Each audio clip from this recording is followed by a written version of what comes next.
Bueno, moi boas tardes, moitas grazas pola vosa presenza, sobre todo un día, estes días tan de invernía que non animan a sair da casa, non?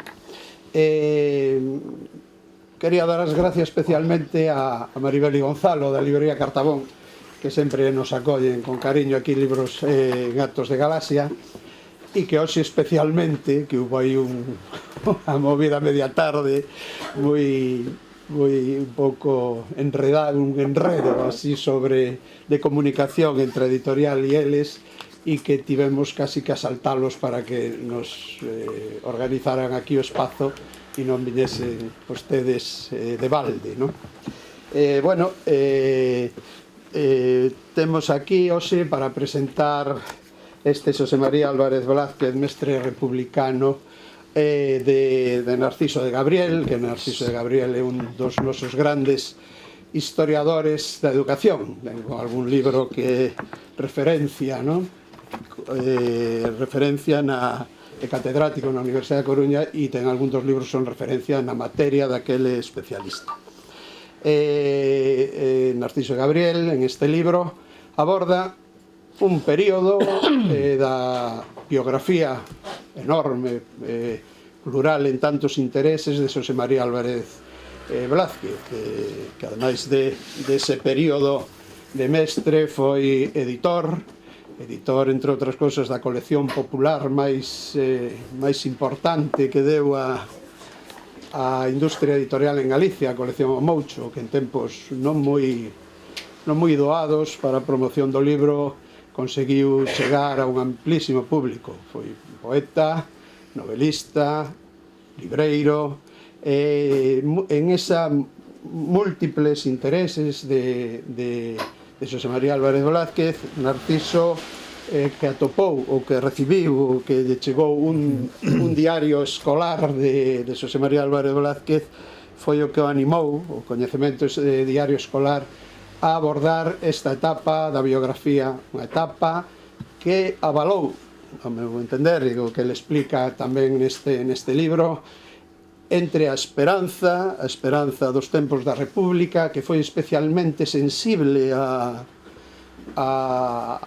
mundo da educación, a construción de miles de escolas, e entre a esperanza e o desastre que supuxo, especialmente para a familia de Álvarez Blázquez, o golpe do 36, que fanou a vida do seu pai e tamén as esperanzas de toda unha xeración que apostaba nos tempos da República por un país novo, un país mellorado, que aliviase as desigualdades e as ignorancias do tempo anterior.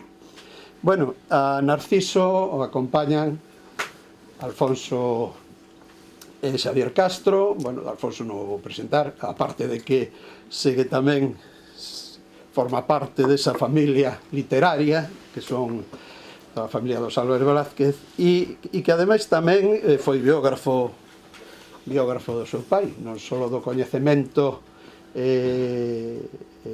familiar próximo da casa, pero tamén se achegou a figura do seu pai a través da biografía. E Xavier Castro, que é un dos, tamén é historiador, profesor, bueno, xa felizmente xubilado, non? Bueno, sí. Ou polo menos da parte académica, da parte universitaria, de historia contemporánea, un dos nosos grandes, máis grande quizáis, historiador da vida cotiá, da alimentación, do viño, e que xa adianto que o próximo mañá, ou quizáis o próximo luns, entrará nos nosos almacéns de Galaxia unha nova edición de Servir era o pan do Demo, que é unha historia da vida cotidiana en Galicia, que estamos felices de que apareza na nosa editora en esta nova edición. Xavier, por outro lado, do tempo da República, ten un libro que tamén é unha referencia na historiografía do país, como é O galeguismo na encrucillada republicana, que empata cunha parte do tempo que o libro de Narciso de Gabriel trata e recolle en parte ese tempo. Bueno, eu xa calo, porque aquí os que teñen que falar son eles, e moitas gracias de novo pola súa presencia, e vai falar agora Alfonso. Bueno, moi boas tardes.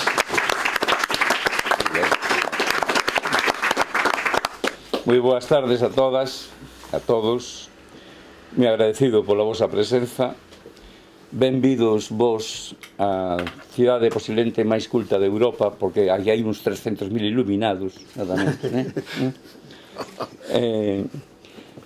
e fundamentalmente todos vos, porque tivedes de facer esforzo contra Elsa, que estaba bastante rabuda estes días. Elsa é ahora se chama cicloxénesis, de aquelas se chamaban galernas, non dura problema. Para min este libro de Narciso foi un descubrimento, porque eu, efectivamente, como primeiro biógrafo do meu pai,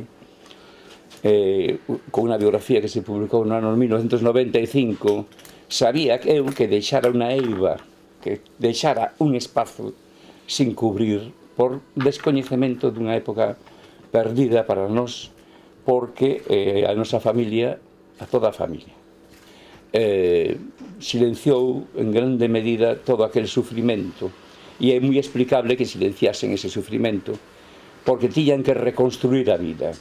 Foron demasiados acontecimientos tráxicos en un período tan breve como que foi desde o ano 36 ao 40, que remata esta tragedia coa morte de Celso, un dos irmáns, pero o fusilamiento de Alexandre Bóveda no 36, o 17 de agosto, o fusilamiento de José María, perdón, Dios mío, de Darío Álvarez Limeses, o meu avó, o 30 de outubro, a morte tamén para el dolorosa, porque era seu padriño e quería o moito de Xerardo no ano 40, a morte de Celso, por suposto, e demasiadas tragedias, a perda do emprego, etc., etc., todo isto.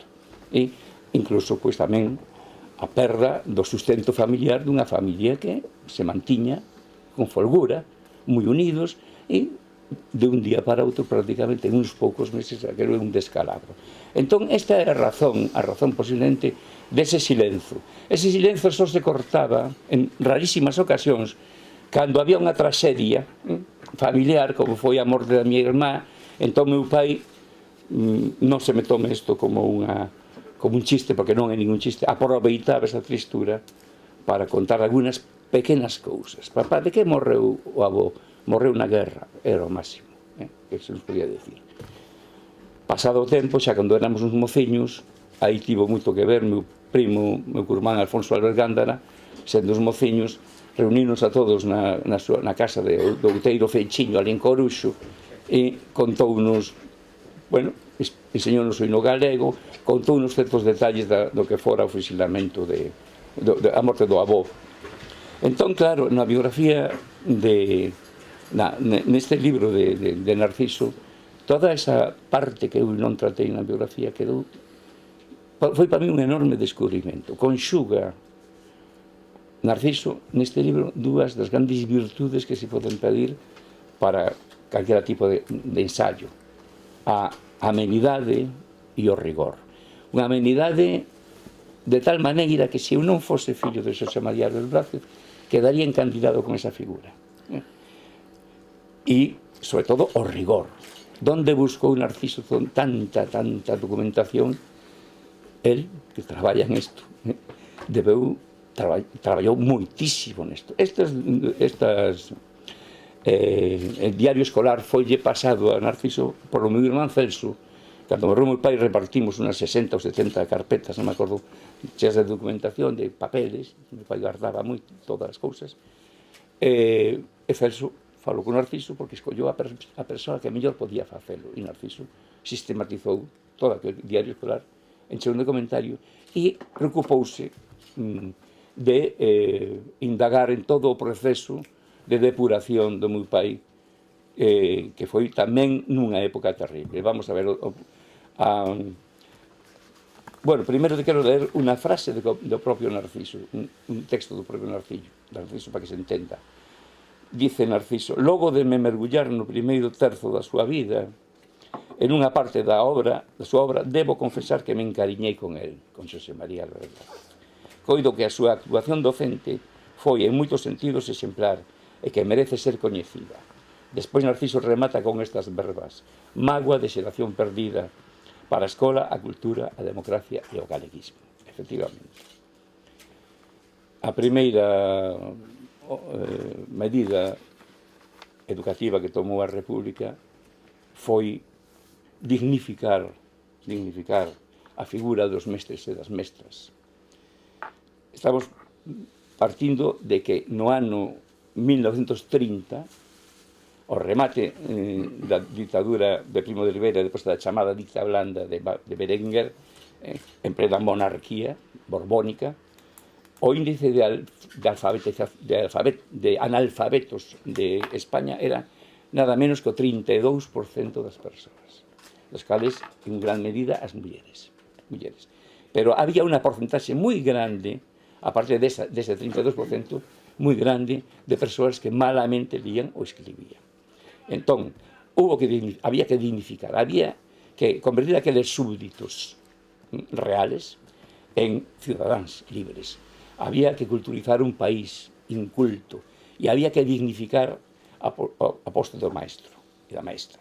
Entón, se converte en magisterio nunha carreira universitaria a un plan do ministro de Instrucción Pública, Marcelino Domingo, que foi definitivo, porque era un plan rigoroso cos mestres e coas mestras nos estudos, se converte en carreira universitaria de 3 anos, máis un ano de prácticas remuneradas, en un país en que funcionaba o dito, que depois con Franco volveu a funcionar, o dito de pasa máis fame que un mestre de escola. Que vergonza que un país pase máis fame que un mestre de escola. E isto era o que había. Construíron, aquí hai polémica, estuve indagando isto, non é a miña función, pero estuve indagando por curiosidade, construíron, según algunhas cifras, 27.000 escolas. Outros discuten que non, que se algunas xa non sei. Bueno, esas 27.000 escolas aproximadamente se fixéronse con 400 millóns de pesetas de renta pública, non sei como se chama eso, de débeda pública, máis os ayuntamientos, concellos, que foron aportando outros 200.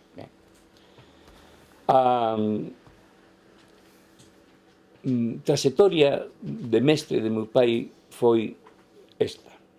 Vamos a distinguir dúas fases. Unha primeira fase foi cando xa empezaba a exercer de mestre, aínda que aí seguía sendo mestre alumno, porque cando remata a carreira no 34, desde o ano 1931 ao 34, ten que facer un ano de prácticas remuneradas, que é cando escribe este diario escolar. Este diario escolar, posiblemente, non o sei con certeza, pero posiblemente era un requisito, porque o requisito era facer unha memoria, por suposto. Despois de todo este ano de prácticas, supoño que baixo a supervisión dun inspector, era que definitivamente tiña ese título de mestre. Meu pai supera isto, estas prácticas as fai no Colexio das Olivas de Tui, supera estas prácticas e xa é mestre, e o seu destino tocalle Colla, en Vigo. Mellor imposible.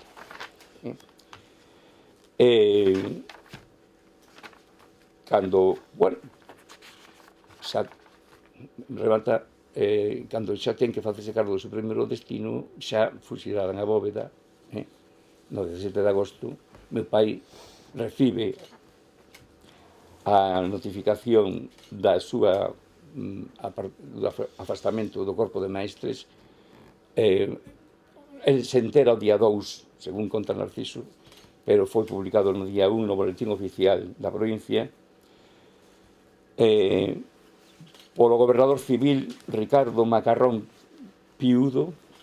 Macarrón Piudo era coronel da Guarda Civil e presentárase ás autoridades republicanas dicindo que él non se iba a levantar, que era fiel á República, pero a xiña cambiou as tornas e convertiuse en un furibundo persecutor da xente.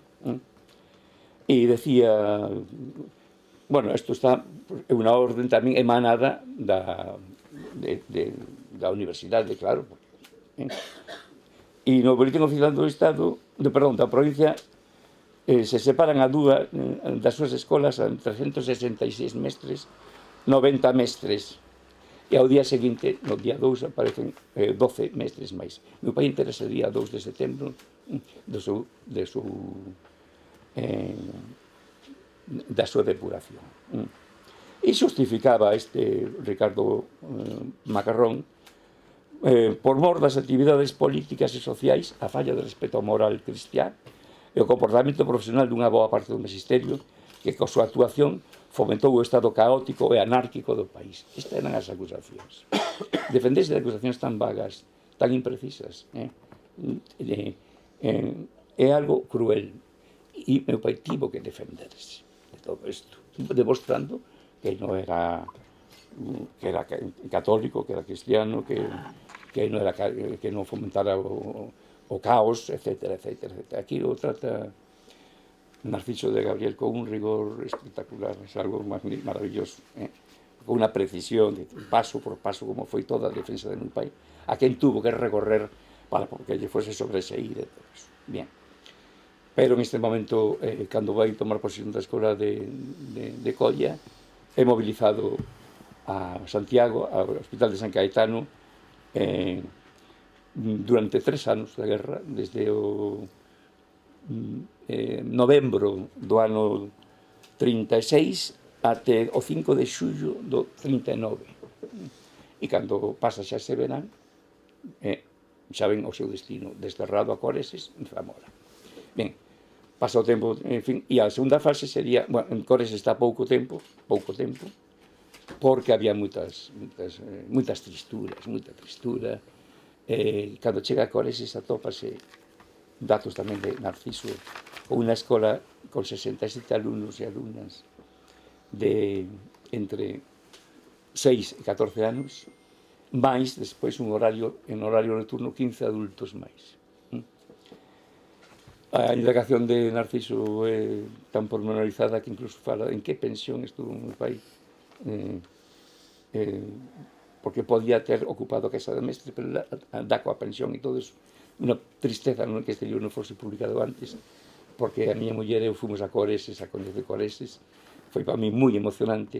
Falei con algún paisano que veía vello, e só unha velliña me dixo, sí, eu recordo nos anos 40 un home que era moi guapo, moi guapo. Bueno, non sei se meu pai era moi guapo, para mí era guapísimo, pero non sei se para os demais era. Pero nada máis, se tivese sabido desa pensión, hubiera buscado, mira, estaba na pensión de Julián, non sei que, en fin. Bueno, non podo aguantar máis aquelo, o seu irmán está gravemente enfermo, hai un descalabro familiar, unha tristura inmensa, e escribe un fermoso poema que se despois dá tempo o recito, se non, este libro tamén figura, e entonces cando volve a Vigo, volven a Tui, fuxen de Tui prácticamente, queren saber nada deso, fundamentalmente a cargo do meu tío Darío, que era un médico moi noviño, de 29 anos, meu pai tiña daquela cando volve 26, o seu soldo era moi escasiño, o de Darío foi abrendose a vida, en fin, quedaron todos a cargo de Darío, os demais fillos eran fillos que estaban estudando bachillerato, eran moito máis pequenos, e aquí reconstruíron a súa vida. Cando se reconstruye a vida de toda unha familia, hai unha consigna, decir, vamos a intentar non falar deste pasado, vamos a pasar páxina, non vamos a esquecer ni a perdoar, pero vamos a pasar páxina, vamos a intentar vivir. Vos comprobaríades na vosa vida que cando éramos novos pensábamos que o tempo pasaba lentamente, que xa, cando eu sexa mellor, cando teña 25 anos, non, pero que agora, cando entras na terceira idade, palabra que odio profundamente, cando entras na quinta mocedade, como estou entrando eu, cando entras na quinta mocedade, te das conta que o tempo pasa moito máis fugazmente do que pude nunca imaginar. Meu pai morreu no ano 85 e para mí foi como se teño a sensación de que morreu en cuarto de hora. É así de crudo. Cando meu pai e a súa familia reconstruen a vida en Vigo, só pasaran 3 anos do remate da Guerra Civil, só pasaran 5 anos do fusilamento do seu pai, só non pasaran ningún tempo da morte do seu irmán Celso, reconstruen a vida, e deixan de falar deste asunto, non se fala deste asunto. Pasado o tempo, sí, a miña tía Carmiña contoume cosas e fundamentalmente me contou moitas cousas o que eu considerei como o meu segundo pai e considero na lembranza emocionada como o meu segundo pai, que me foi o meu tío Álvaro. O meu tío Álvaro, eu quedei orfiño, con 33 anos, cando eu creí que era un home moi xa maduro, e era un crío. E entón necesitaba un pai. Con él vía cada semana e foi o que me empezou a contar moitas cousas da Guerra Civil, moitos detalles, e despois a toda a familia. Despois, xa vou rematar, ven este período en que meu pai se busca a vida como todos, ¿no? Como todos os da familia, e no ano 68 volve ao ensino hasta o ano 1983, que se xubila con 67 anos. El morre no 85, con 68, morre no 85. No, con 67, morre no 85, con 70. Desa época sí que contou cosas. Eu estaba na casa con él e contaba moitas cosas. Pois estaba dando clase na Escola Náutico-Pesqueira de Vigo. Deixou unha pegada moi importante e moi cariñosa. Moitos xente que se me acerca, tu pai foi profesor meu. Sí, como home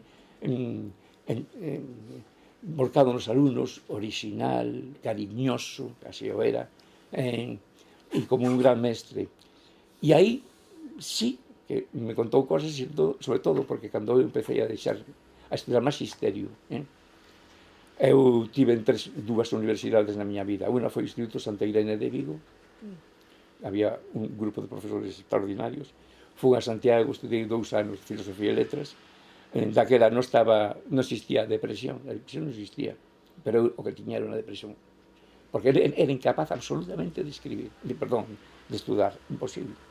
Recordo perfectamente que o día que decidín deixar de estudiar en Santiago, ese mesmo día, recibira unha nota magnífica de literatura española, e aínda así dixe, non, eso non podo. Senteime en casa e dixe, papá, eu non podo seguir estudiando. Entón fui a traballar con el na editorial, na librería. Traballar con el non significa que eu me dedicase a outra función que facer paquetes e ir a correos a leválos, por suposto. Ese foi o meu traballo. Pero esa foi a miña segunda universidade. Ali coñecín a Lugrés, ali coñecín a Alejandro Finisterre, coñecín a moitísimos galeguistas, moitísimos escritores, e aí aprendí moitas cousas. Esa foi a miña segunda universidade. Cando meu pai decide pechar a librería e a editorial, nos aconsella a min a Darío Son Cabana que estudiamos magisterio. Darío non quixo, non fixo, e eu sí. E me compensaron algunhas asignaturas de filosofía, e aí meu pai sí que se volcou comigo. Porque o plan 71, que foi o que eu estudiei, sustituía o plan 67, e no plan 71 se volvía a exixir a titulación de bachiller superior. Había tamén 3 anos e tamén había prácticas. E ele me prestou moitos libros e me contou con enorme admiración da figura de Marcelino Domingo. Recordáballe de alguna maneira este plan, o plan 71, que foi o que estudiei eu, a plan de Marcelino Domingo, aínda que era máis depurado e posiblemente moito mellor o plan de Marcelino Domingo. Non van a mí o título de o rei Juan Carlos, e aos demais dabanlle o presidente da República. Hai unha enorme diferencia. E con isto remato.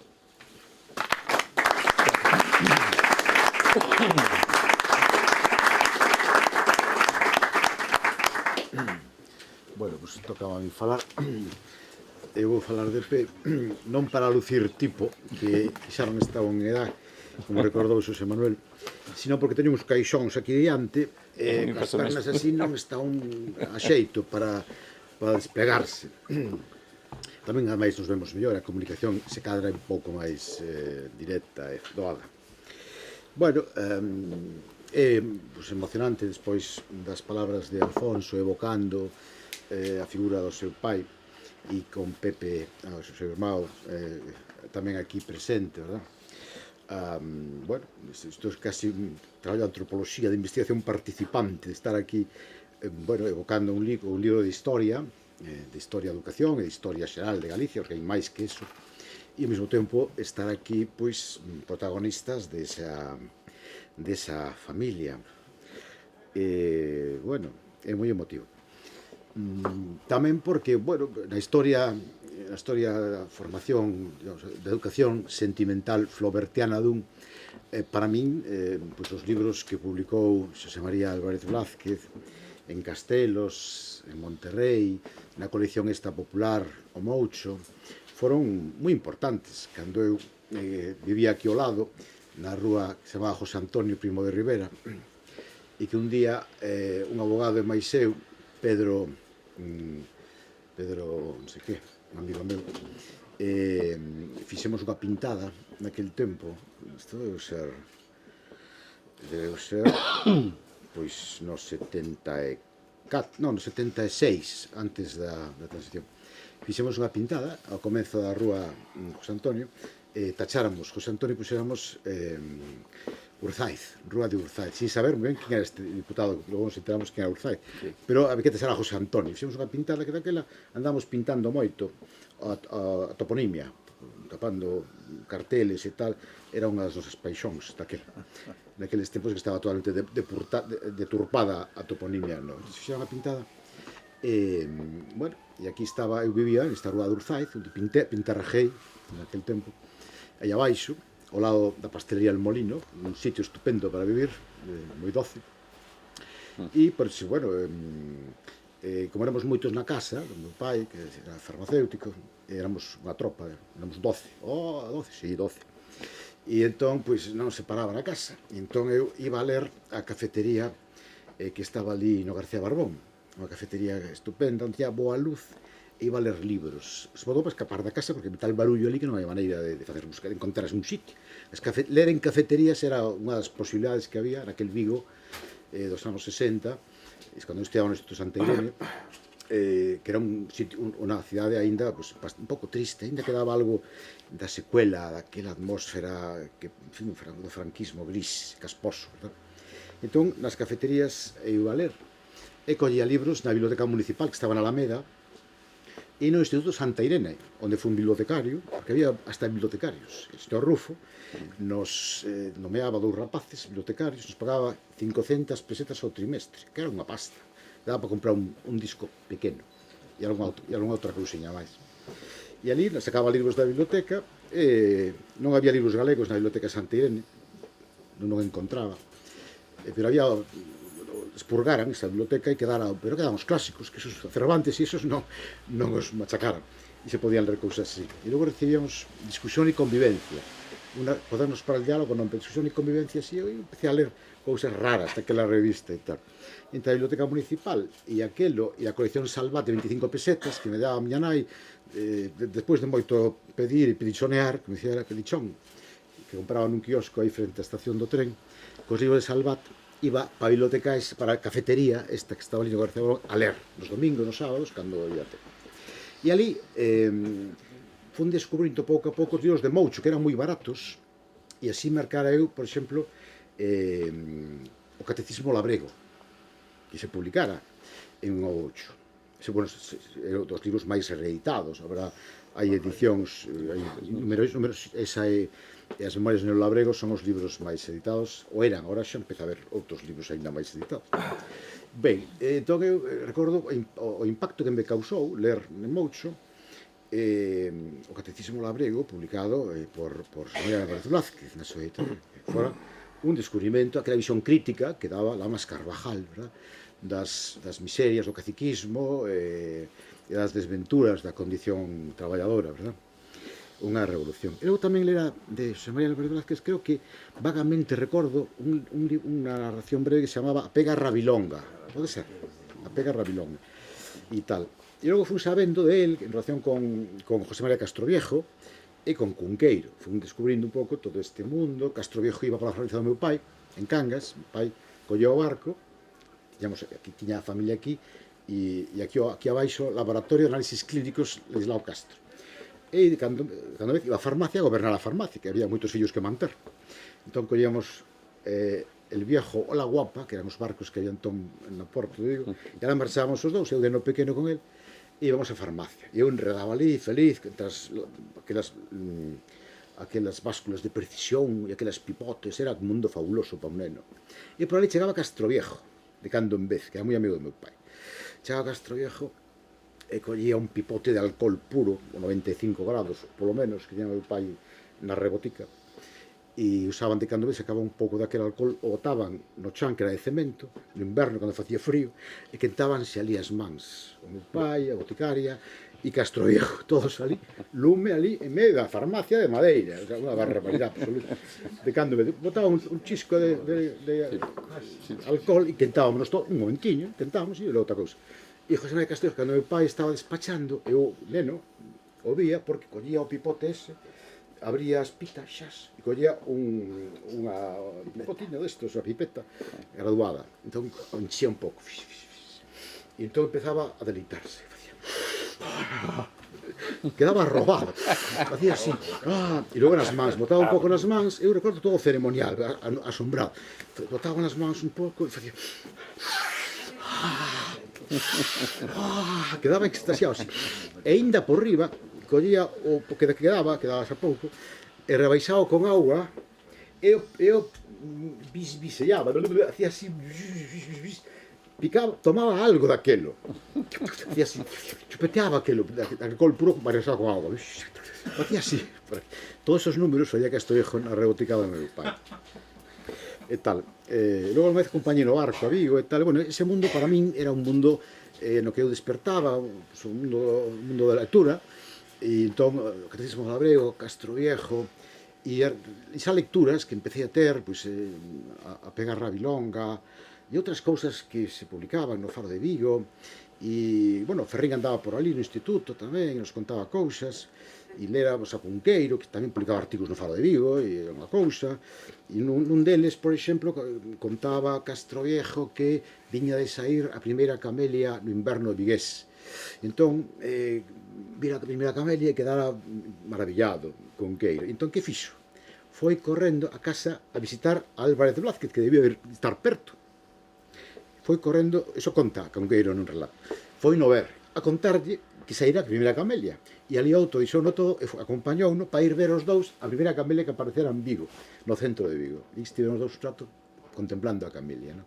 O artigo é moi bonito, con que Castro Viejo conta despois como cruzaba a ría a visitar a Castro Viejo en Tirán, e como esa evocación da ría e andar por ali os dous, por aqueles campos, falando coa xente, bebendo viño, tinta femia, tomando ali o pan que había e outras cousas que lle daban vida, no? E pouco enamoraban da vida e da alegría e todo isto. Era un libro, un artigo precioso onde involucra a Xosé María Álvarez Blázquez falando un pouco da ledicia da vida intensa, da vida feliz, da vida culta. Un pouco era, decía eu, pues, Prozac literario, non? Iso levantaba o ánimo ler aquelas cousas de Cunqueiro con José María Álvarez. Pero entón, para min estas referencias foron importantes. E logo dime conta, recientemente, cando Narciso publicou o libro, que tampouco sabía tiñas moita referencia. Narciso de Gabriel, que sabe moitas cousas, non tiña demasiadas referencias de José María Álvarez Blázquez. E descubriu un pouco o fío do diario que lle pasou Celso, verdad? Bueno, e os dous, bueno, xa cando dedicaron as letras galegas, foi tamén pois, un momento de epifanía, casi, que non? Moita xente se enterou de que existía a importancia que tiña ese personaxe. Tanta importancia que, bueno, eu, que estudio historia da cultura galega e galeguismo e estas cousas, e tamén un pouco das bebidas e das comidas, para distraerme un pouco, pois descubrín que, señores e señores, a familia máis importante da cultura galega en Galicia é esta, así, sin máis. E esta teoría miña, cando fun vendo a aportación da familia Álvarez de Blázquez, e con comitancias, porque soy toda unha tribu de apelidos, os Cácamo, etc., bueno, compite coa familia de Pepe Fortes. Xosé Fortes ten unha familia de escritores, bueno, a de Pepe e Alfonso gandanlle que ademais teñen artistas plásticos. Berta, que ven infortunadamente de fallecer, e unha evocación emocionada para ela, que viña a nosa tertulia, Voltaire, verdad? Berta era unha estupenda artista plástica, e os Fortes eso non o teñen coberto, ese ala. O sea que os Álvarez superan en esa faciana, ademais. E, bueno, é así, me contaba Pepe Fortes que todos son escritores os fillos, non? Entre os Susana, que publica por aí, nos varios idiomas, e etcétera. E, bueno, pois, me dicía, temos unha balda na casa con todas as publicacións da familia. Imos polo libro 66. A ver, quen dá máis en Galicia. É unha tribu que aportou 60 libros á cultura, en xeral, gran parte deles a cultura galega, non? 66. Van por aí. E de que un fillo meu que non escriba un libro, non nos miramos a cara, non toma sopa na casa. Bueno, pois Álvarez Blázquez, e concomitancias, toda esta familia, fixo unha aportación equiparable á de Fortes. E eu comentaba yo a Alonso Montero, dixe, bueno, a ver se me confundo, e había outras familias en Galicia que descoñezo, que tiveron tamén un gran protagonismo da singularidade, da creatividade, da potencia e da extensión, da amplitude. E Alonso Montero empezou a pensar a ver se ocurriu algunha, e Alonso Montero sabe algo desde os seus 90 e tantos anos, ¿verdad? Da cultura galega. Dixo, pois é verdad, a familia Álvarez ten razón, a familia Álvarez Blázquez é, xunto con a de Fortes, as dúas familias que máis... Xavier, podes interrumpir un momento? Naturalmente. Sin que isto quera decir que a familia Álvarez sexa ni con moito a máis importante de Galicia, que me parece un término un pouco hiperbólico, pero xa que falas de números, aspectos numéricos, é que a bibliografía dos Álvarez empeza no noso tataravó, incluso antes. É dicir, o meu pai era a terceira xeración de escritores. Hai dous escritores na xeración anterior, hai un escritor na xeración do seu avó, que é o seu propio, perdón, o seu avó, claro, o seu avó, pero hai dous máis bisavós do meu pai.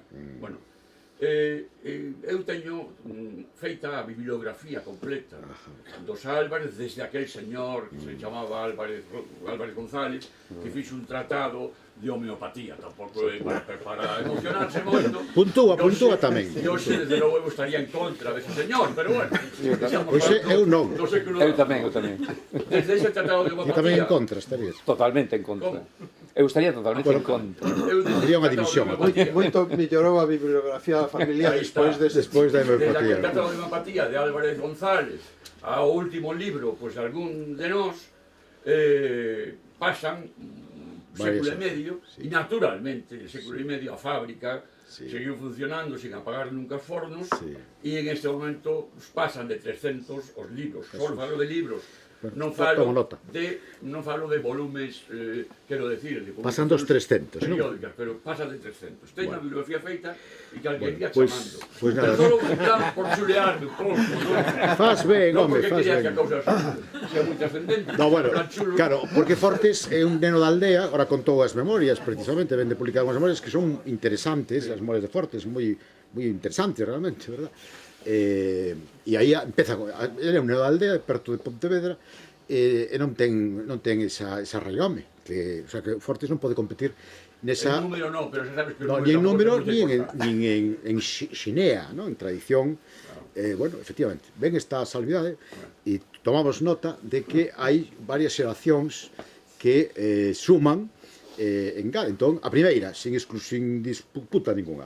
Xa pensaba que estaba máis ou menos compradas, pero non. Agora, aclárasme que a familia que dende hai máis de 150 anos, verdad? Dende a época contemporánea en Galicia, máis aportou ao noso acervo colectivo é a familia Álvarez Blázquez. Bueno, falando de memorias, tamén vou falar das túas. Porque ti reprochas ao teu pai en determinado momento, se non recordo mal, e o conto na revista Tempos Novos, reprochas de que se dispersaba moito, verdad? Estou arrepentido. Bueno, me alegro. Pois xa vamos a dar unha puntada dunha cor e outra doutra. Entón, reprochase que, claro, tanto escribir de todo, non? Porque era polígrafo. E entón, tantas actividades, pois claro, impediu que se consagrara como un excelente intelectual, escritor, nunha concreta, que hai que especializarse, dicías ti, verdad? Bueno, pois o teu pai dicíache que ele facía iso porque de outro xeito non teria sido feliz. Unha maravillosa resposta ao seu pai, non? E ainda por riba derramouse en todas esas facianas e o fixo magníficamente en varias delas, non? En todas elas con suma competencia, o sea que non é para reprochar.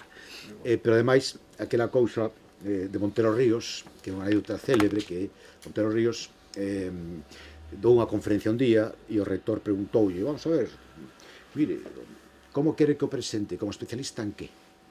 E entón Montero dixo, mire, no, especialista en nada, son especialista na generalidade. Pois a esa xinea pertence ao teu pai e que desenvolveu o labor en tantas cousas, non? Ben, El sempre se definiu como un home cíclico, sempre. cíclico e humanista e renacentista en este sentido. Había ciclos en que se dedicaba a unha faceta literaria e despois volvía a outra e a outra. Claro, A cambiaba novela, de por tercio. exemplo, deixou nos primeiros tempos dedicouse a escribir novelas e deixou no para sempre. Claro. Entón, Bueno, eu resumo, porque senón me estendo máis. En fin, que a Semana da Redacción ben merece que lle dedicar o Día das Letras Galegas e que Narciso de Gabriel, que non é calquera escritor, nin calquera historiador, lle consagre unha obra espléndida como é esta, ainda que breve, magnífica, porque é unha obra interesante e importante en dous sentidos. No sentido especializado e no sentido generalista. É unha obra que trata dun tema moi concreto, de historia do ensino, dun diario escolar, que revela, bueno, unha precocidade e unha madurez que eu tamén conto no artigo que me sorprendeu, porque eu lera unha vez unha carta de Ferrín, de Méndez Ferrín, con 18 anos ou algo así, preguntándolle a Xo Piñeiro, en tempos, quen o diría, preguntando, e escribía con unha madurez intelectual con 18 anos e unha cultura que realmente este home, en fin, é un crack, realmente é ten unha gran cabeza, un gostet, non que dicen os franceses, Ferrín.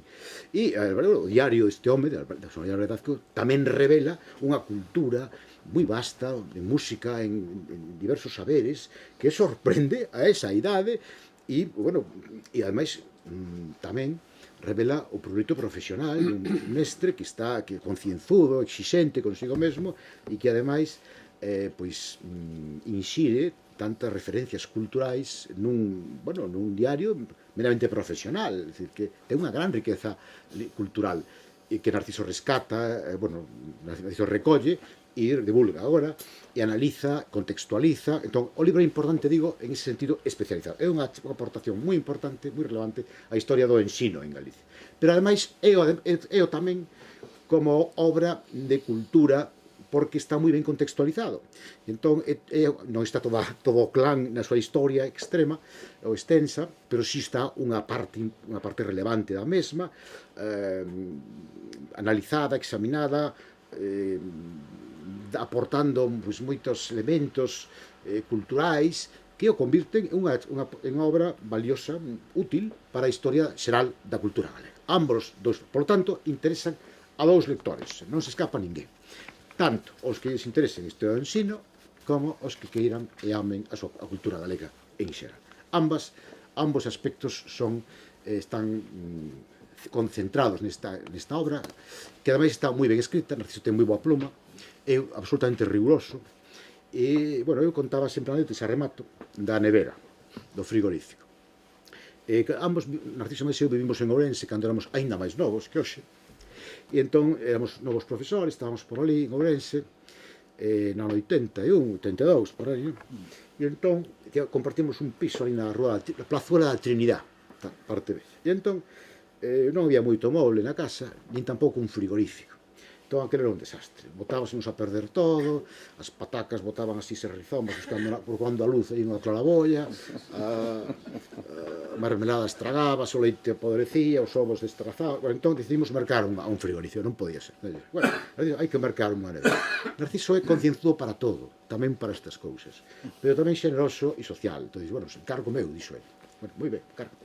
Entón, aí tes a Narciso de Gabriel visitando todos os postos, as tendas de electrodomésticos de Ourense e parte da provincia, vendo catálogos, comparando marcas, meditando a cosa. 3 meses, cando xa levamos 3 meses, e estaba aquela estación culinaria nosa desbaratada, tanto que eu creo que aí nace a miña vocación por a historia da alimentación. Esta hai que reunir de algún xeito. E entón, estábamos no desastre, e Narciso, merca neveira, coño.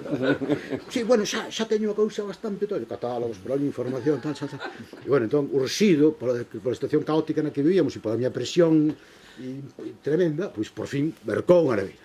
E que neveira mercou? Non fallou nunca, mantivo as cousas estupendamente, logo reina eu, neveira por outro lado, e fora foi unha neveira estupenda. E aquela neveira, como o libro que ahora temos, cando un abría aquela porta, todo estaba iluminado, claro, ordenado, atractivo e apetitoso. Igual que está todo no libro, cando abrades as páxinas, e vos deleitedes e aprendades moitas cousas con esta lectura de Narciso de Gabriel. Nada máis.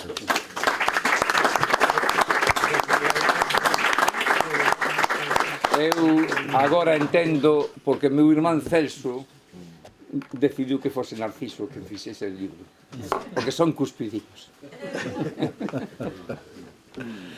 Bueno, pois nada, moitas grazas á Librería Cartabón por acollernos, a todos e a todas vos por estardes aquí nun día como a hoxe, que tampouco é o máis propicio para sair da casa.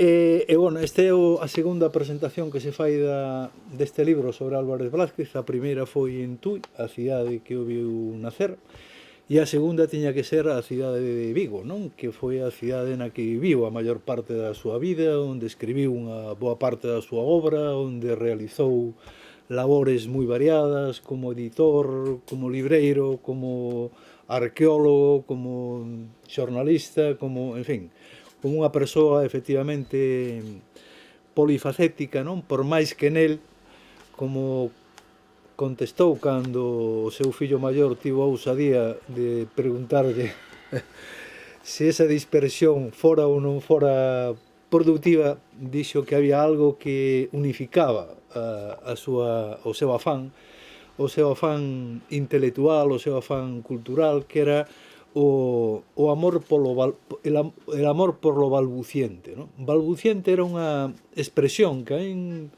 me quedou moi gravada. De feito, quedaronme gravadas moitas frases que aparecen no diario, non? E coa miña compañeira, con Elena, de vez en cando, pois, por exemplo, repetimos a frase que el dicía cando os seus nenos non eran quen de aprender o presente do modo do verbo haber. Dicía, a ver si por fin vamos acabando ya con este enojoso asunto, ¿no? Entón, Elena e Maixo, cando estamos así con un tema entre máis, a ver se vamos acabando con este enojoso asunto. Balbuciente, no diario, non? Aparece unha obra escrita sobre a marcha, na propia clase. Ele empezaba a escribir o diario cando os nenos estaban estudando a lección, non? As clases naquela época, nas escolas primarias, tiñan dous momentos. Un momento no que se estudaba a lección que correspondía segundo a enciclopedia, non? Pola mañá traballabas a gramática, a xeometría e a aritmética, que eran as materias máis complexas, e pola tarde as ciencias, a historia, a xeografía fundamentalmente, algo da agricultura, dereitos e acaso, non? Esa era a primeira parte da clase, non? Que se basaba na enciclopedia e, sobre todo, no diálogo que se establecía, nos exercicios que se facían alrededor da lección correspondente, non? Entón, digo que el empezaba, cando os rapaces estaban repasando a lección do día, el empezaba a ler, facía a introducción do diario, e logo, bueno, pues, cando tiña tempo ia completando, e facía de corrido, e sin correccións, non? Pero cunha calidade realmente sorprendente, non? Realmente sorprendente para como é sorprendente a súa mestría, non? A fronte da escola para un rapaz de 19 anos. Eu que dou clase no grau de educación primaria, que forma a mestres e a mestras, non? A verdade é que me sorprende a madurez, non? Que tiña este home, non? E sorpréndeme tamén, e boto de menos o plan de estudos, non? Que había, que a República puxo en marcha durante 4 anos, o chamado plan profesional, non? Que é un plan non superado, ni siquiera Boloña, non? Os graus, non superaron este modelo formativo.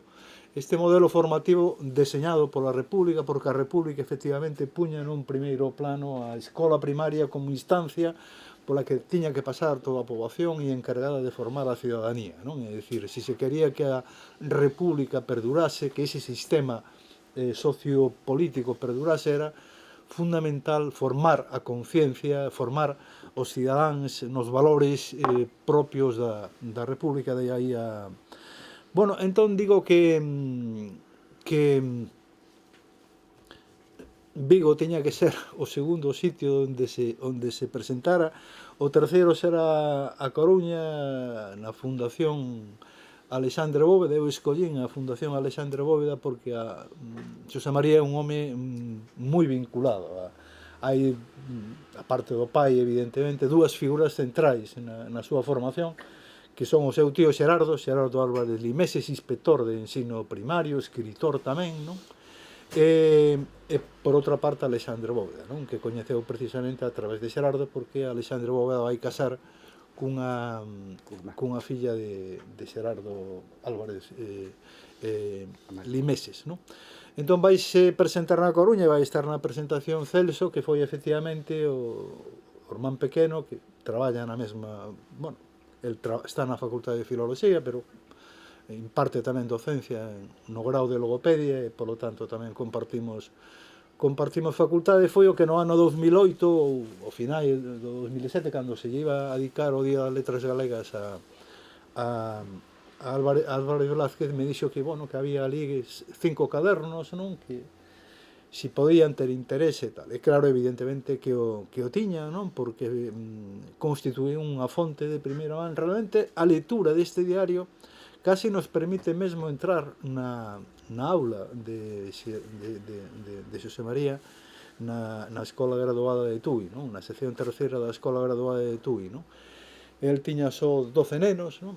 A República apostaba pola coeducación, pero realmente non houbo. Sabedes que a República é un período que aínda a veces nos referimos a él de modo unitario, non? Do 31 ao 36, en realidade houbo 3 momentos moi diferenciados, non? E o segundo momento, que cando el lle corresponde a facer as prácticas, pois, bueno, é un momento no que estaban no goberno a dereita, non? Aparte con unha dereita cada vez máis reaccionaria, cada vez máis en sintonía, non? Co fascismo que estaba emerxendo na Europa da época, non? Entón, bueno, pois tiña só 12 alumnos, e nese diario vai contando como traballaba con eles, non? Evidentemente era un privilexio ter 12 nenos e non 40, non? É dicir, podes traballar con eles. E traballaba, bueno, pois en parte seguindo o modo de educación tradicional, pero introducindo elementos tamén claramente anovadores, non? Como, por exemplo, o principio da intuición, non? Que estaba encamiñado a conseguir un ensino comprensivo e racional, non? Frente ao ensino memorístico tradicional, el tiña unha especial obsesión, non? Xa desde o primeiro día de clase en que os nenos, para empezar, entenderan o que lían, non? Que non aprendesen a ler dunha forma mecánica, non? E bueno, toda a súa actividade vai encamiñada a conseguir, non? Que esas nocións elementais que está chamada a transmitir a escola primaria sexan realmente, teñan realmente un significado para os rapaces, non? Nese sentido, o diálogo, por exemplo, non ocupa un lugar fundamental, non? Os nenos non chegan á escola como un papel coa mente en branco, non? Senón que chegan cunha bagaxe de experiencias, non? E hai que partir desas experiencias, non? Pois para conectar con eles e para intentar trascender, non? O que se coñece, para intentar matizar, para intentar... Bueno, no segundo capítulo contase o que Xosé María facía na aula, non? En cada unha das materias analízase tamén a presenza de Galicia. Ele era un home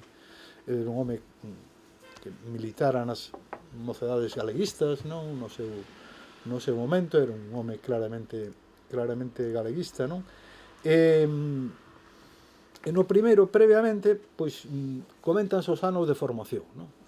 Eses anos de formación en Tui primeiro e logo en Pontevedra, non? En Tui asistiu á escola primaria, en Tui estudou por libre o bacharelato, examinábase en Pontevedra, e a casa durante eses días aloxábase na casa do seu padriño, non? De Xerardo Álvarez Limeses, non?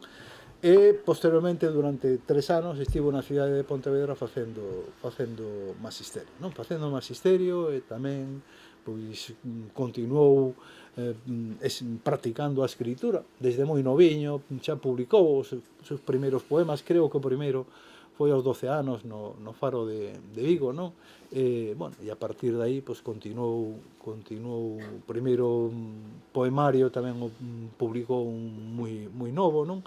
Aí falase dos anos de formación, onde hai efectivamente eses dous personaxes centrais, non? Ademais do pai, evidentemente, que son o padriño e Bóveda, non? Alfonso na biografía que fixo, porque evidentemente eu baseime en documentación de arquivo que me fixo chegar Celso, non? Pero tamén as biografías que previamente escribiran Alfonso e que despois tamén fixo Pepe, non? Tempo do pai, non? Isto foi Xemo Santo Ceo. Pois vas moi ben. Estás co tempo do pai, coas en fin, todas as aportacións bibliográficas que consultaches, ademais dos fontes de arquivo, para ir deleitando. Efectivamente, non? Que Alfonso, por exemplo, non fala de que Bóveda só se falaba, o que se comentaba tamén un pouco antes, non? En momentos de moita alegría ou de moito pesar, non? Na familia, non? Con enorme admiración. O 17 de agosto lembro perfectamente ese día, como se fose agora, meu pai estaba sentimental, apoiado na varanda, vendo o solpor, e eu, tenía 14 anos, non me atrevía a dicir, papá, pero que te pasa? Porque estaba mal. E entón me mira, estaba emocionado e díxome, tal día como hoxe fusilaron a Alexandre Bóveda, xa nos contara algo, de Bóveda xa nos contara. Iba a falarme de Bóveda, tiña auténtico cariño e admiración por él. Bóveda foi quen o meteu no galeguismo, claro. Foi con Empurró que fixera a lembranza para os selos de Garral, que meu pai publicou un discurso que fixo moi noviño, bastante novo, e claro, tiña unha enorme admiración por él, un enorme cariño, enorme. Bóveda era moi proselitista. Contaba a María Alberte Gallego, cando eu falei con ela, e me regalou un anaco da Codia do Piñeiro onde fusilaran, na Caída. Contoume que iba a traballo, pasaba por ali, pola rúa, e encontraba uns paisanos e tal, e dicía, que Deus que fer galeguistas, coño, porque hai que levantar a Galicia, e veña, temos que traballar todos, e o idioma, non, te das vergonza, así pola rúa, iba Bóveda, así, todo non me extraña, que tamén admiración tremenda. Sí, Bóveda arrastraba, aparte de ser un home lúcido e un economista, que era os números e a organización do Partido Socialista, era un gran... Porque además era moi boa persoa. Se alentaba meu pai. Ele contaba que estaba estudiando na habitación na casa de Xerardo, que era, claro, o sogro de Bóveda, e que escuitaba un asubío, e cando estaba de noivado aínda con Amalia, e dixo, vin aquel home ali subiando, e dixen a Amalia, aquí abaixo un home, esos son dois, digo, é Alexandre. Bueno, Bóveda facíase chamar Alexandro, toda a vida, nunca se quiso chamar Alexandre, el mesmo se chamaba Alexandre, pero bueno, debe ser Alexandre, como ten que ser, pero ele era Alexandre. E, bueno, coñeceu tamén, Bóveda cantaba moi ben, estaban na coral de Pontevedra, e todo eso a meu pai... Perdón, que te interrumpí, que o libro é teu, non é meu, síguenos contando. Entón, no primeiro capítulo contanse eses anos de formación, logo no segundo o Diario do Mestre, do que xa falamos brevemente, o terceiro trata sobre a depuración, non? Que é o outro eixo, non? Hai dous eixos no libro, non? Un é o diario, non?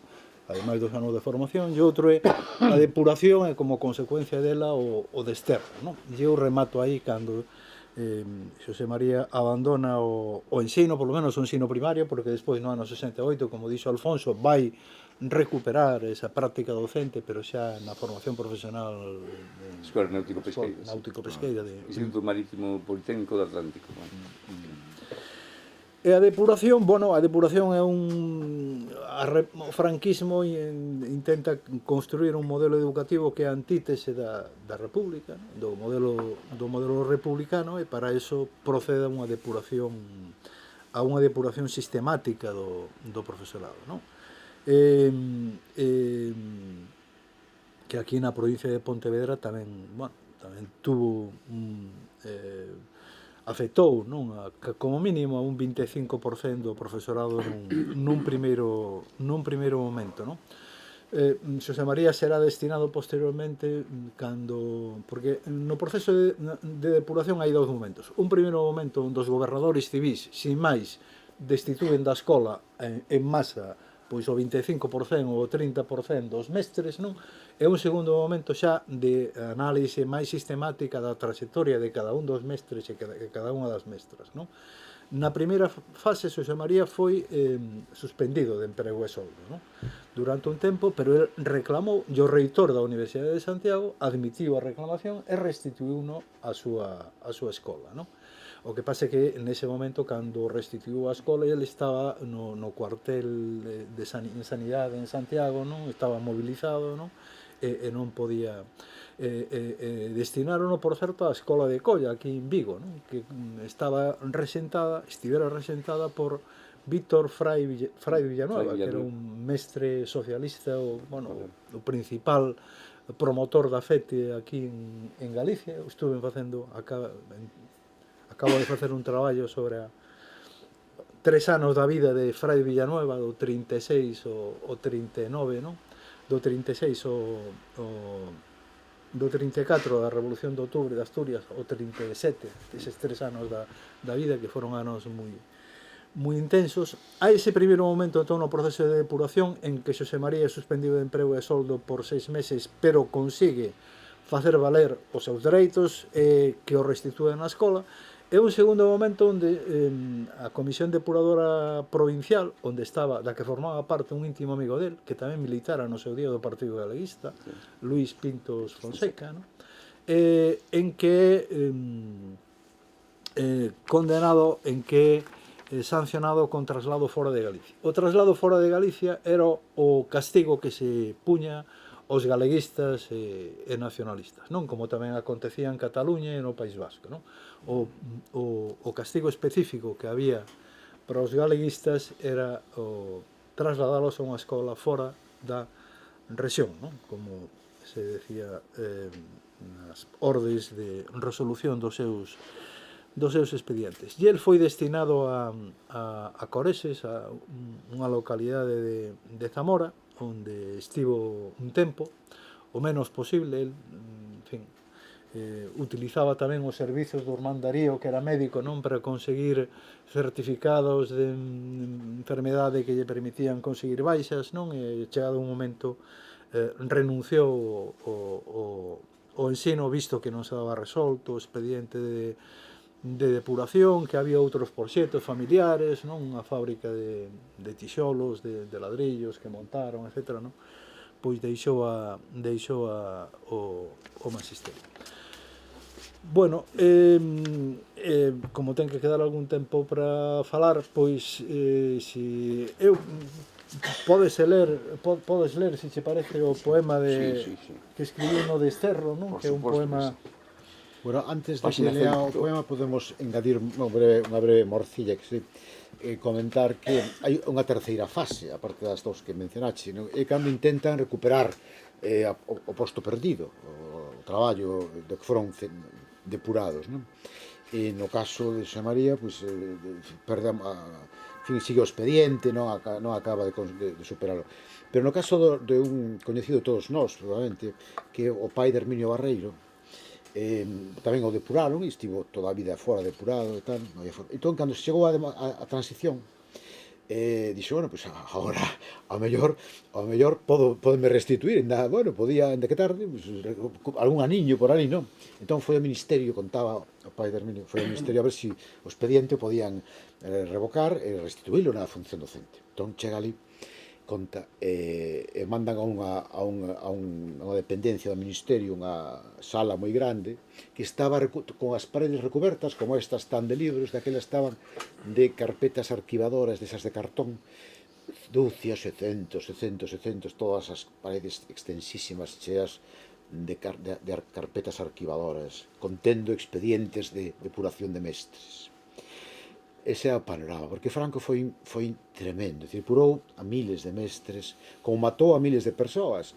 Outro día Máximo Pradera, o fillo de Javier Pradera, decía que, bueno, decía, a guerra civil, que guerra civil? Cando rematou a guerra, seguiu matando xente, un promedio de 1000 diarios, hasta 50 e tantos. 1000 persoas mataba o día Franco, hasta o 50 e tantos. Isto, en total, 150.000, o que sei. O día non, non? Joder. O día non, 1000 persoas. 1000 personas por día, sí. Hasta o ano 50 e pico. Hasta o 50 e pico. 1000 diarias. 1000 diarias. Moito, centos de miles de persoas. Con? Presto, sí. Bueno, pues a mellor eran separables. Máximo Pradera o comentaba outro día, igual esas eran as cifras. Pero vamos, seguiu dictando execucións pois durante casi que 20 anos. E algún rebote pois tamén implacablemente, non? Foi un home implacable e cos mestres igual, non houve nin perdón, nin reconciliación, nin nada. O tipo foi vengativo, miserable e xenocida durante 40 anos, verdad? Entón, cando vai Herminio Barrera chega a aquel sitio e dice, bueno, a ver se podían localizar o meu expediente, que mandei unha solicitude para que me revisen o expediente, o revoquen e me restauren, non? E entón, bueno, xa non contestan, pasou uns meses e tal, quería ver a ver si como va eso. E entón a secretaria lle dice, mire, todas as carpetas, todo eso están pendientes de revisión. Mire. Así que cando lle toque, e outro marchou deprimido, e digo así, bueno, pois nada, isto xa non puñan funcionarios nada, e estaba todo aí arquivado, eso contaba o pai de Herminio Barreiro, que morreu con 100 anos. Meu pai, das cousas que contou, foron certas anécdotas da escola de Coreses, un montón de nenos, na escola finísima, decía que tanto se parecía unha carta que tiña hasta barrotes, os neniños chegaban á escola con un bote con brasas para soportar o frío. Contaba que el só tiña libre o domingo, porque o xoves pola tarde era o día que teóricamente tiña que ter libre, pero tiña que dedicarlo ao estudo do catecismo. E o sábado pola tarde tamén tiña clase. É dicir, quedaba o domingo. E o domingo el contaba que el o facía era pasear por aqueles páramos cando podía, e ás veces iba a unha tabernucha que ali había, donde aquela xente moi pobre, xornaleiros, pobres, moitos, tomaban o que chamaban as aguas, e as aguas eran o viño resultante de término que podes empezar a aplicar a partir de agora, as aguas, era o viño resultante de lavar os barriles, esa auga que quedaba aí, é iso que bebían aqueles paisanos. E depois dedicaba parte da tarde a liar todos os cigarrillos para a semana, cousas así, contaba. E como anécdotas bonitas, entrañables, pois é o día que tuve que explicarlle non só aos nenos, sino a bastantes adultos, da escola de adultos, que era o mar, como era o mar. Non viran o mar. Ningún dos nenos, e posiblemente moitos adultos non viran o mar. Entón, como era o mar? Entón, explicaba que era como isto, pero con agua. Más ou menos. Pero, e entón, os nenos empezaron a preguntar, bueno, entón, como é posible que un paquebote feito de acero poda flotar, bollar? E dixo, vamos a ver, por moito que explicaba non había maneira. Vos se colledes unha folla de un silabario e a metedes por os riachos se afunde, non, porque ten aire dentro. Bueno, entonces decidiu comprar unha lata de sardiñas, a tenducha que era que había, comprou unha lata de sardiñas e foi cos nenos. Mirade, vamos a poñer a lata de sardiñas encima da auga. E se foi a fondo, claro. Collena e dice, ahora vamos a sacar o interior. Abriu a lata e repartiu as sardiñas que as devoraron en 3 segundos, supoño que con pelexas, e a lata aí foise co riacho. Así, pero a lo grande. Pois entenderon perfectamente. Era un práctico moi imaginativo. Pois tanto en Coreses, isto sí que o aprendín aquí como tantas cousas, de Narciso, conta da correspondencia que mantiña coa súa nai, María, moi interesante, moi emotiva, e que como unha muller que acababan de fusilarlle o marido, xa empeza a ter ese sentido de humor. Foi un arma que utilizou toda a familia para poder sobrevivir.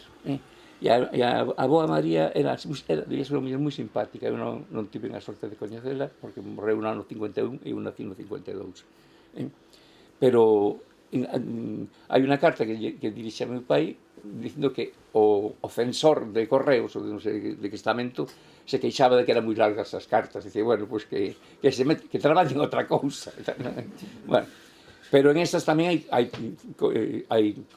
historias tristes, como, por exemplo, a enfermedade de Celso. Outro dos tabúes da casa para decir, de que morreu o tío Celso? Mi pai decía, de angina de pecho. Pois que non morreu de angina de pecho, morreu de unha tisis, unha tuberculosis pulmonar.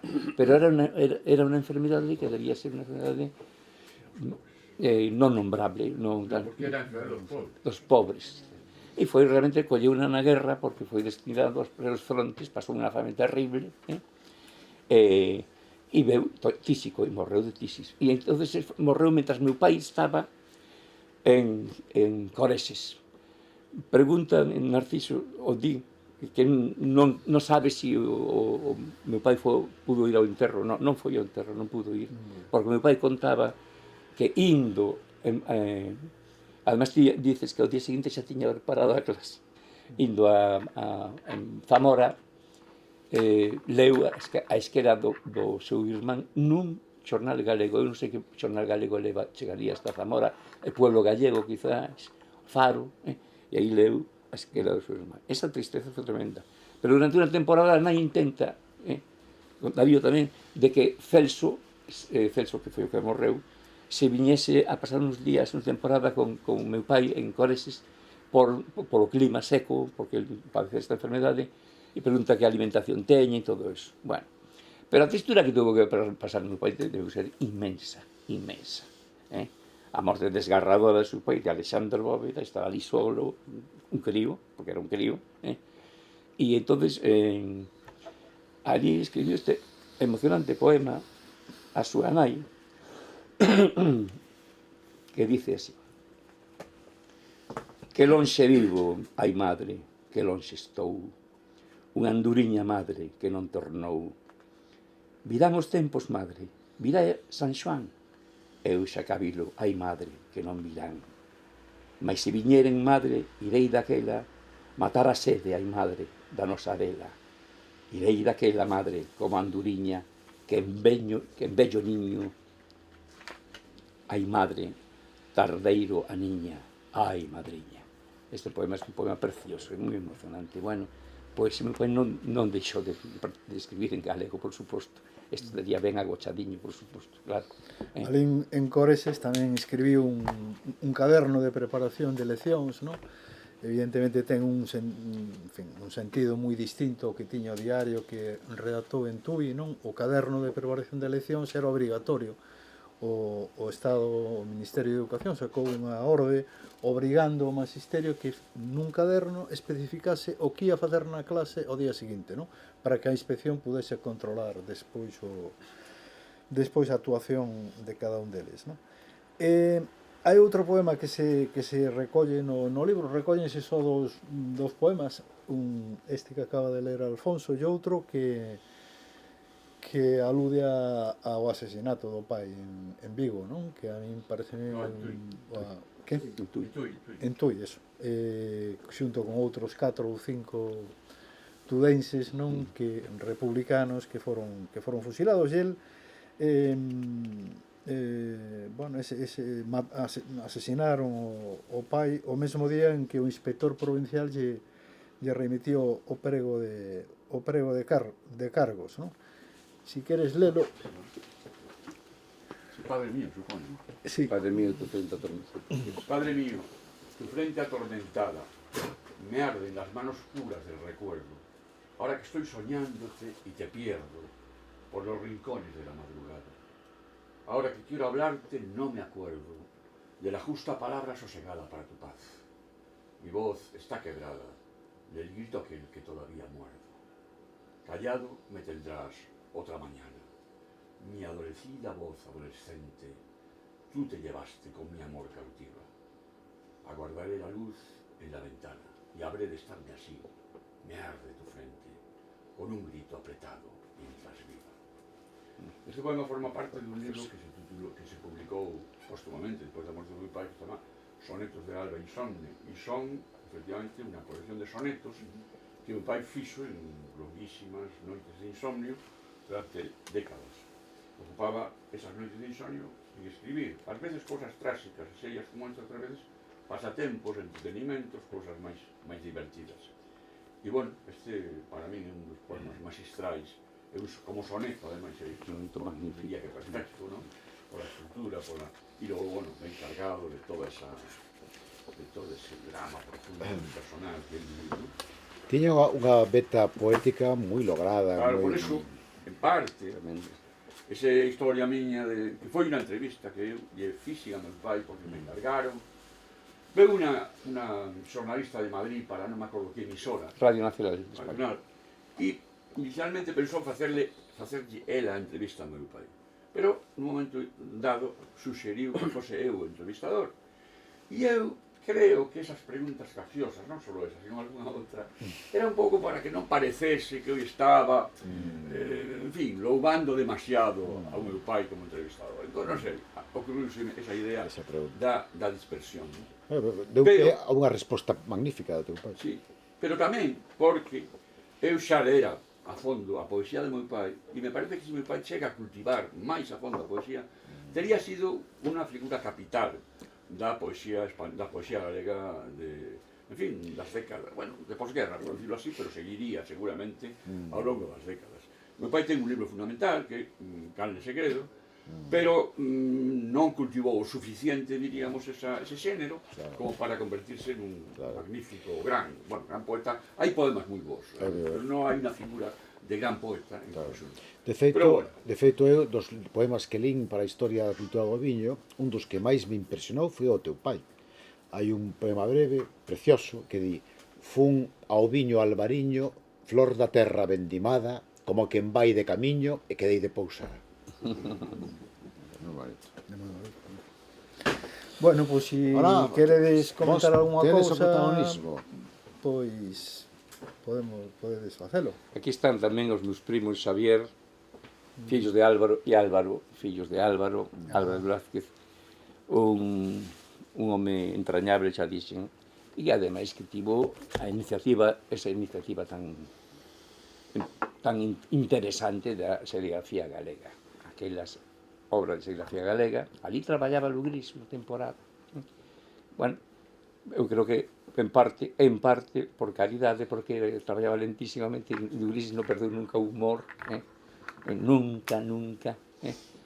Un día preguntei, como está don Urbano? Me dice, moi bien, eso dicen as chavalas, con 80 e tantos anos, eso dicen as chavalas. Estaba eu vendendo libros do Mucho en Príncipe, precisamente, porque cando fui a traballar con meu pai ali, pois aproveitaba e me ganaba uns dinheiriños, e pasa a Lugris, que non me coñeceu en ese momento, se acerca e dice, joven, así usted non va a vender nada. Usted tendría que poner aquí unas otomanas turcas y una odalisca que se tumbase y una flautita, y vería usted si vendía algo. Lugris era entrañable, era un genio. Y no sé por qué venga con todo de Lugris, ahora no sé. No me acuerdo. Sí, que la serigrafía traballaba Lugris.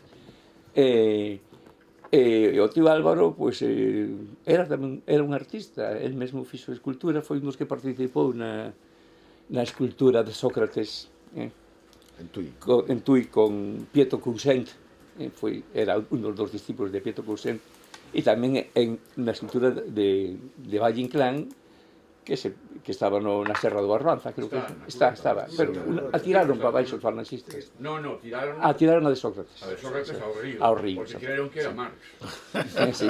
Tuvo esa iniciativa da serigrafía galega que significou o espallamento da arte. Está no fondo do río. Ainda queda equivalía sacala porque eso aos mouchos pero en pintura. Precisamente as portadas do Mocho serigrafía facíanse na serigrafía galega, porque as portadas do Mocho eran moi atractivas, eran en serigrafía. As que se llama Bofil, que era un dibuixante de aquí de Vigo, tamén traballaba no Faro. No Faro. Eran bonitas. Bueno, Se alguén quere comentar algo, hasta loguiño. Chao. Chao. Moi ben, foi un acto precioso, a verdade que quedamos, bueno, eu cantado, pero foi moi bonito, moi completo, ademais, 3 registros, 4 registros diferentes, e que abarcaron moi ben tanto o libro como a figura de Xosé María López. Quedamos complacidos aquí como... Sí. Moi ben, pois moitas grazas. Gracias. Boas noites. Moitas grazas.